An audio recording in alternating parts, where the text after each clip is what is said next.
ان کی نوکری اور غلامی کا پرچم دراز کرنے کے لیے ہم لوگ بھی پیچھے پیچھے چلتے ہیں. ہماری گفتگو کا آج عنوان ہے حماس ٹیررسٹ یا فریڈم فائٹر. یہ برننگ میٹر ہے اور 10 سے 15 منٹ میں ہماری گفتگو کمپلیٹ ہوگی. تاریخی بات ہے اور یہ موضوع اس لیے رکھا کہ 7 اکتوبر کو 20 منٹ میں 5000 راکٹ داخل، صرف 20 منٹ میں 6:30. اس لیے ہم نے یہ موضوع دیا حماس ٹیررسٹ یا فریڈم فائٹر. 1914 میں پہلی صلیبی جنگ ہوتی ہے، فرسٹ ورلڈ وار جس کو کہتے ہیں. 1918 میں کمپلیٹ ہوتی ہے. سلطنت عثمانیہ، ترکی والوں نے جرمن کا ساتھ دیا تھا اور جرمن ہار گئے، اس لیے برطانیہ نے سلطنت عثمانیہ کے ٹکڑے ٹکڑے کر کے ہوا میں تحلیل کر دیا. 1922 میں اسپین میں میٹنگ بیٹھی اور کمال اتاتürk کو اسلامی شکن نو قانون کے ساتھ ترکی کا صدر بنا دیا گیا. فلسطین کا مالک کون ہے؟ برطانیہ. کب؟ 1918 کے بعد پہلی صلیبی جنگ کی اینڈنگ پر. وہ حکومت کرتی رہی، وہاں کی حکومت گورنمنٹ کرتی رہی، یہاں تک کہ دوسری صلیبی جنگ یہ شروع ہوتی ہے 1939 سے اور ختم ہوتی ہے 1945 میں. 1945 پر اینڈنگ کے وقت اس نے یہ دیکھا کہ فلسطین والے بہت لڑ رہے ہیں کہ نہیں ہمیں آزاد کرو، ہمیں آزاد کرو، ہمیں آزاد کرو. کیونکہ پہلی صلیبی جنگ کی اینڈنگ پر ترکی کا خاتمہ ہو چکا تھا. عرب اس وقت 65 ملکوں سے زیادہ ہے. مفتی کے مسائل جدیدہ مفتی نظام الدین نے اپنی کتاب میں لکھا 65 سے زیادہ ممالک. اس کے بیچ میں اسرائیل کو پیوست کر دیا اور جبراً کہا کہ یہ ملک ہے. سپورٹ کس نے کیا؟ امریکہ والے. عرب کے بیچ میں اسرائیل بن گئے. جب لڑنے لگے لوگ اور بہت زیادہ قتل و غارت ہونے لگی، 1945 جب دوسری ورلڈ وار ختم ہوتی ہے تو اس نے کیا کیا؟ اس نے لندن والے، برطانیہ، یاد رکھے برطانیہ نے ادھر انڈیا کو 2 حصوں میں بانٹا، انڈیا اور پاکستان. بیچ میں کشمیر کو چھوڑ دیا اور یہ کہا کہ یہ دونوں مکمل بالکل وجوہ نہ تمہارے اندر میں نہ تمہارے اندر میں، تاکہ اس کے لیے لڑو، ایک دوسرے کو مارو، ویپن ہم بیچیں، اوزار ہم بیچیں. ایسی 1945 میں بلکہ 1947 میں انڈیا پاکستان کیا، کشمیر کو بیچ میں رکھا. 1948 میں 2 حصوں میں بانٹا، فلسطین کو الگ کیا، اسرائیل کو الگ کیا اور یروشلم جہاں مسجد اقصیٰ ہے کہا کہ اس کا فیصلہ UN میں ہوگا. 48% فلسطین کو زمین دیا اور 44% اسرائیل کو دیا اور 8% جہاں مسجد اقصیٰ کا اس کا حاکم میں رہا. اور یہ فیصلہ کہاں کیا؟ UN. یہ فیصلہ کیوں کیا کہ حاکم میں رہوں گا، نہ تمہارا دونوں لڑو گے، ویپن ہم بیچیں، اوزار ہم بیچیں. یہی وجہ ہے کہ ابھی بھی یہ لڑائی جاری ہے. سوال یہ ہے کہ مسجد اقصیٰ کس کی ہے؟ آزاد دائرۃ المعارف ویکیپیڈیا پر لکھا ہوا ہے اس کے بانی حضرت یعقوب علیہ السلام. یاد رکھیے گا حضرت ابراہیم علیہ السلام کے 2 بیٹے ہیں. اسماعیل علیہ السلام سے عرب کا وجود ہوتا ہے اور اسحاق علیہ السلام سے فلسطین وغیرہ، مسجد اقصیٰ وغیرہ. مسجد اسحاق علیہ السلام کے بیٹے ہیں یعقوب، کیونکہ جڑواں پیدا ہوئے تھے. یعقوب کہتے ہیں بعد میں پیدا ہونے والا. یعقوب علیہ السلام ہی کا لقب ہے اسرائیل. انہی کی اولاد کو بنی اسرائیل کہتے ہیں، جس میں یہودی بھی داخل ہے، نصرانی بھی داخل ہے. بنی اسرائیل کا کیا کہنا ہے مسجد اقصیٰ کے تعلق سے؟ وہ سنیں. بنی اسرائیل سے یروشلم belongs to Jews. مسجد اقصیٰ ہماری، کیونکہ سلیمان علیہ السلام نے اور ہمارے انبیاء کرام نے اس کو بنایا، سنوارا، رکھا، اس لیے اس کے مالک ہم ہیں۔ ڈوم آف راک، قبۃ الصخرا، اس کے پروٹیکٹر ہم ہیں، اس لیے یہ ہمارا۔ ہم یہ کہتے ہیں کہ پیارے مصطفیٰ مسجد حرام سے رب کی بارگاہ میں جو گئے تھے تو براق نے زمین کو چھوڑا، جس چٹان سے اسے ڈوم آف راک قبۃ الصخرا کہا، اس لیے وہ زمین ہماری۔ قرآن شریف کے اندر آیا ہے فَإِذَا جَاءَ وَعْدُ الْآخِرَةِ لِيَسْلُمُوا وُجُوهَهُمْ وَلْيَدْخُلُوا الْمَسْجِدَ كَمَا دَخَلُوهُ أَوَّلَ مَرَّةٍ۔ ان لوگوں نے اپنے نبی کی نافرمانی کی، عیسیٰ علیہ السلام کو قتل کرنے کے لیے تیار ہوئے، رب قدیر نے اہل فارس اور روم کو ان پر مسلط کر دیا۔ ہم لوگ وہ ہیں جو تمام نبیوں کو مانتے ہیں اور اللہ کی مسجد کے متولی کافر، مشرک، یہودی، نصرانی ہو ہی نہیں سکتے۔ روئے زمین پر جتنی مسجد ہے وہ ہماری ہے، کیونکہ مسجد اللہ کا گھر ہوتا ہے اور محافظ مسلمان ہوتا ہے۔ بنی اسرائیل کا دوسرا دعویٰ سنیں، اس کا دوسرا دعویٰ ہے اور army has tried day and night to complete مسجد اقصیٰ کی حفاظت کے لیے ہماری آرمی نے دن رات محنت کی ہے، اس لیے مسجد اقصیٰ ہماری ہے۔ نبی صلی اللہ علیہ وسلم کیا فرماتے ہیں؟ لا تزول طائفة من أمتي ظاهرين على الحق لا يضرهم من عاداهم قال فيما يا رسول الله قال في بیت المقدس۔ حضور صلی اللہ علیہ وسلم فرماتے ہیں ایک جماعت ہمیشہ حق پر قائم رہے اور لڑتی رہے، مخالفین اس کا بال بھی ٹیڑھا نہیں کر پائے۔ صحابہ نے پوچھا کس کے بارے میں یا رسول اللہ؟ فرمایا مسجد اقصیٰ کے بارے میں وہ جماعت لڑتی۔ بنی اسرائیل سے the work we are doing for benefit of people of Palestine must be accepted۔ بنی اسرائیل بولتا ہے ہم لوگ جو فلسطین کے لیے جو دے رہے ہیں، جو کر رہے ہیں، اسے چپ چاپ مان دینا چاہیے۔ یہ کون بولتا ہے؟ بنی اسرائیل۔ اسلام کیا بولتا ہے؟ لو لم يبقى من الدنيا الا الجوع لطول الله ذلك الجوع حتى يقاتل آخر هذه الأمة الدجال قال فيما أين هم يا رسول الله صلى الله عليه وسلم؟ قال أنتم شرقيا نهر الأردن وهم غربيا حتى يختبئ اليهودي من وراء الشجر أو الحجر فيقول الشجر أو الحجر يا مسلم يا عبد الله هذا اليهودي ورائی تعال فاقتلوا۔ اسلام بولتا ہے کہ ایک دن بھی اگر باقی رہ گیا اللہ تعالیٰ اس دن کو لمبا کرے گا، یہاں تک کہ مسلم لڑتا رہے گا، لڑتے لڑتے یہودی کے آخری آدمی جو جھاڑ کے پیچھے یا پتھر کے پیچھے چھپ جائے گا، وہ پتھر گواہی دے گا کہ میرے پیچھے یہودی چھپا ہوا ہے، فرمان آؤ اس کو مارو۔ لڑتا رہے گا اور دین غالب آئے گا۔ حاصل یہ مسجد اقصیٰ ہماری، اور یہ آپ اپنے بچوں کو بتائیے، یہ ٹیررسٹ نہیں ہے۔ جو لوگ ٹیررسٹ کہتے ہیں I have a question who started the first world war? Not Muslim. Who started the second world war? Not Muslim. Who killed 6 million Jews in Holocaust? Not Muslim. Who killed about 20 million of Aborigines in Australia? Not Muslim. Who killed more than 100 million Indians in North America? Not Muslim. Who killed more than 50 million in South America? Not Muslim. Who sent the nuclear bomb of Hiroshima and Nagasaki?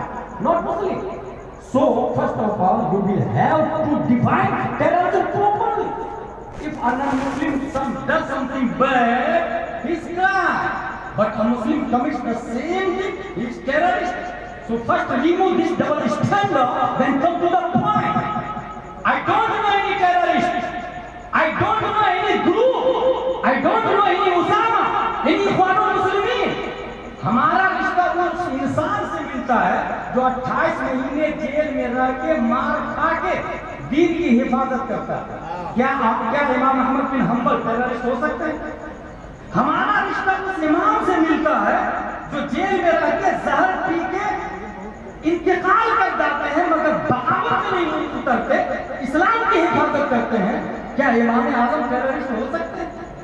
ہمارا رشتہ اس امام سے ملتا ہے جو 12 مہینے 12 سال jail میں رہ کے دین کی حفاظت کرتے ہیں، کسی ایک کی جان بھی نہیں لیتے ہیں، کیا شمس الائمہ سرخسی ٹیررسٹ ہو سکتے ہیں؟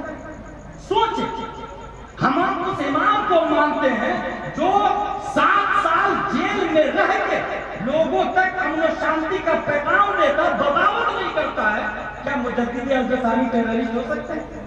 ہرگز نہیں۔ ہم ان لوگوں کے ماننے والے ہیں، لیکن اس وقت کا پریزیڈنٹ آف اسرائیل بلٹمار کا اعلان کر دیا، اس لیے نیپال کے مسلمانوں یاد رکھیے گا، ہمیں 2 فائٹ لڑنی ہے۔ ایک فائٹ ہے Nitin Yahoo president of Israel, اور دوسری فائٹنگ ہے نیتن یاہو صفت انسان جو نیپال میں رہتا ہے، جو مرکز اور مسلک کا دغواز، جو سنیت کی مخالفت کرتا۔ دعوت شریعہ کے انتقال کے بعد ہندوستان میں ایک آواز اٹھی تھی ثابت الاعتبار خطیب کی طرف سے کہ مرکز 3 نسلوں تک رہتا ہے، اس کے بعد مرکز ختم ہو جاتا ہے۔ اس نے دلیل بھی دی، یہ سب سے پہلے ہندوستان کا مرکز دلی تھا، فضل امام خیر آبادی، فضل حق خیر آبادی، شاہ ولی اللہ محدث دہلوی، شاہ عبدالعزیز محدث دہلوی، شاہ عبدالقادر دہلوی، 3 لوگوں کے بعد مرکز ٹرانسفر ہو جاتا ہے حیدرآباد۔ فضل امام خیر آبادی، فضل خیر آبادی، عبدالحق خیر آبادی، مرکز خط ٹرانسفر ہو جاتا ہے بدایوں۔ فضل رسول بدایونی، عبدالمقتدر بدایونی، عبدالقادر بدایونی، مرکز خط ٹرانسفر ہو جاتا ہے بریلی شریف۔ اعلیٰ حضرت مفتی اعظم تاج الشریعہ ان کا انتقال ہو گیا، اب مرکز بریلی نہیں ہے۔ یہ انڈیا میں آواز ہے، ادھر نیپال ایک نے آواز اٹھایا کہ مرکز لوٹنا نہیں ہے، اس نے آواز اٹھائی انڈیا میں، اس کا دوست یہاں آواز اٹھایا کہ یہاں مرکز لوٹنا نہیں ہے۔ Listen to me carefully، Hindustan میں ممبئی، دہلی، حیدرآباد، کولکاتہ، غلام گیلانی ازہری نے کہا برو تم نے قیاس مال فارغ کیا، دلی سے شاہ ولی اللہ محدث دہلوی، شاہ عبدالعزیز محدث دہلوی، شاہ عبدالقادر دہلوی گئے، انسائکلوپیڈیا دے کر کے نہیں گئے، اس لیے مرکز ٹرانسفر ہو جاتا۔ خیر آباد سے فضل امام خیر آبادی، فضل خیر آبادی، عبداللہ خیر آبادی، یقیناً زبردست عالم مرکز عقیدت مگر انتقال کیے، پوری سنیت کے لیے ضابطۂ حیات دے کر کے نہیں گئے۔ مرکز خطب بدایون، فضل رسول بدایونی، عبدالمقتدر بدایونی، عبدالقادر بدایونی، سر آنکھوں پر رحمت اللہ علیہ رضی اللہ عنہم، مگر مرکز اس لیے ٹرانسفر بریلی شریف ہو گیا کہ جانے سے پہلے انسائکلوپیڈیا نہیں تھی۔ مرکز آتا بریلی شریف، لیکن غلام گیلانی ازہری کا دعویٰ ہے کہ مرکز ابھی بھی باقی ختم نہیں ہوا، اس لیے کہ 10 شوال 1272 ہجری 14 جون 1856 عیسوی میں امام عشق و محبت پیدا ہوتے ہیں۔ 25 صفر کو انتقال سے پہلے امت محمدیہ کو فقہ حنفی کا عظیم انسائکلوپیڈیا فتاوی رضویہ کی شکل میں دے کے جاتے، کنز الایمان کی شکل میں دے کے جاتے، الدولۃ المکیہ کی شکل میں دے کے جاتے، طفل الفقیہ الفاہم فی احکام قرطاس الدراہم کی شکل میں دے کے جاتے۔ بدایوں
ماشاءاللہ ماشاءاللہ، زندہ باد زندہ باد. اس کو اپنے چینل سے ہم ہندوستان ہی نہیں پوری دنیا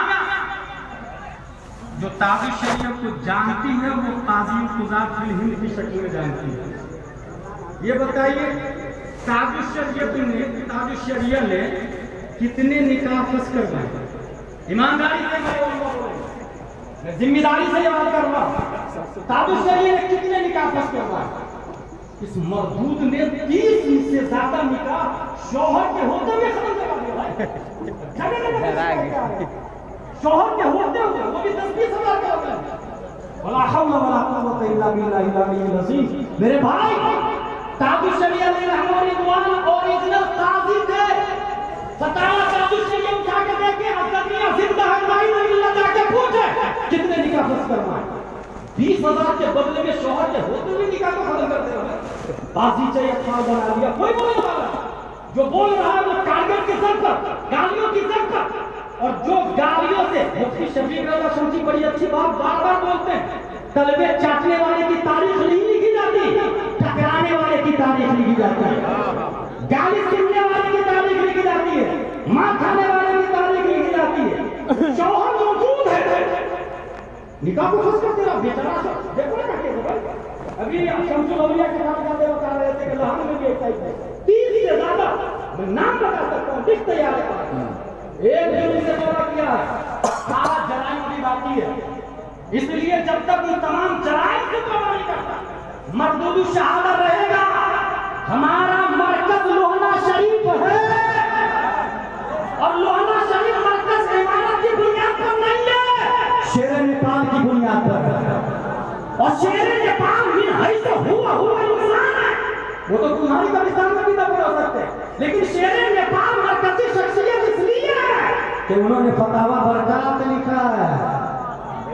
وہ مسند افتاء کے عظیم مفتی بھی ہے، وہ میدان غزل حق و باطل کے عظیم مناظر ہے. تم مرکز بنانے کا خواب دیکھ رہے ہو، بدلنے کا پلان کر رہے ہو. بیٹا کتنے بھی ادارہ شریعت کھول ڈالو، شیر نیپال کہاں سے لاؤ؟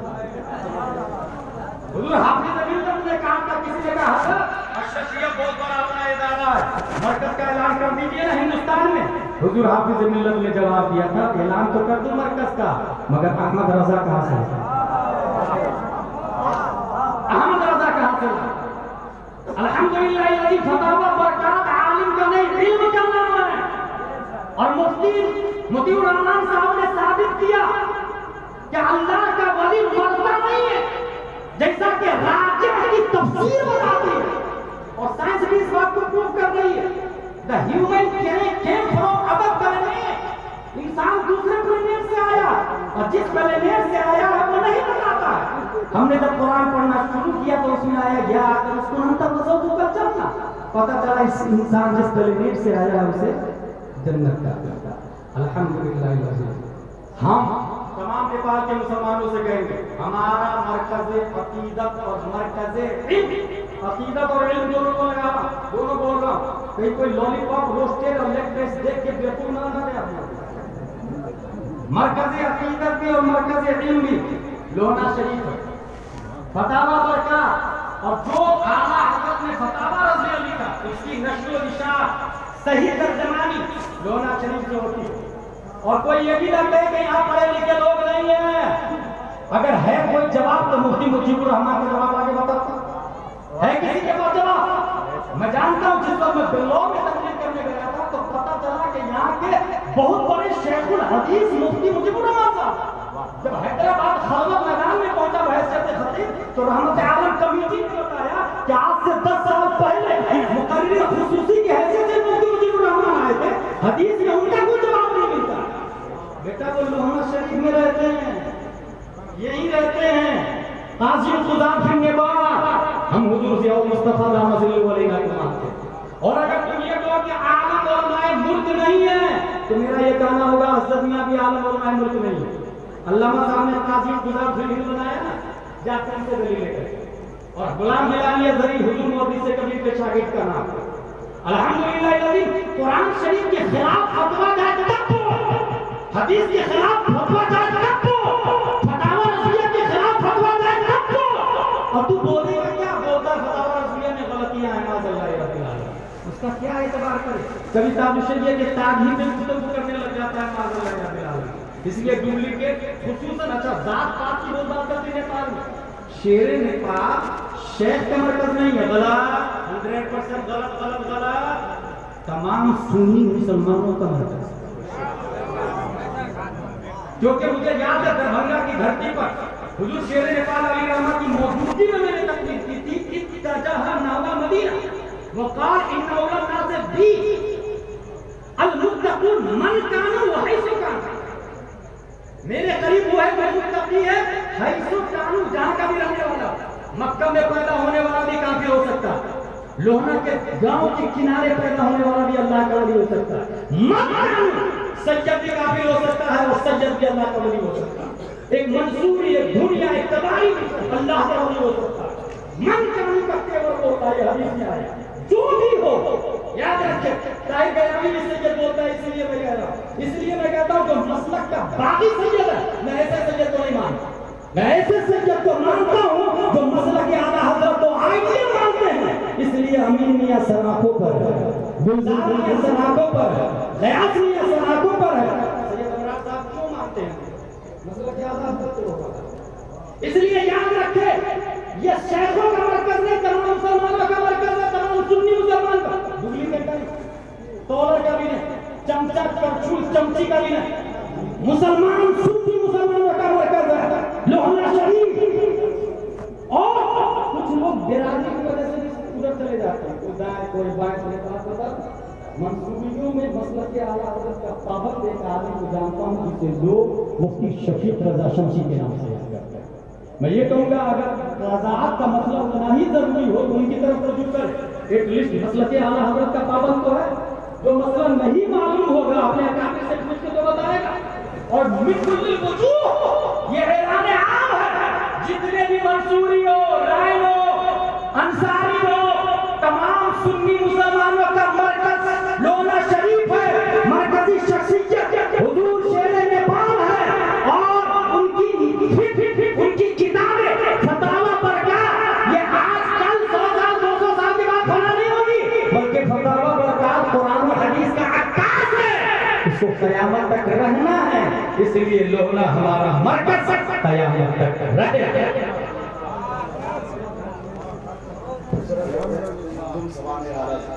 جس وقت میں مسوری شریف میں عرس میں تھا، حضور محدث اکبر اسٹیج پر موجود تھے، حضور قائد ملت بھی موجود تھے، حضور گلزار میاں بھی موجود تھے، آصف رضا صاحبی، سید عبدالوسیع، ہندوستان کے بڑے بڑے خطبہ موجود تھے، ان کی موجودگی میں اس کتاب کا اجرا ہوا، خود عرس رضوی میں بریلی شریف میں قائد ملت نے اس کتاب کا اجرا کیا۔ یہ کیا ہے؟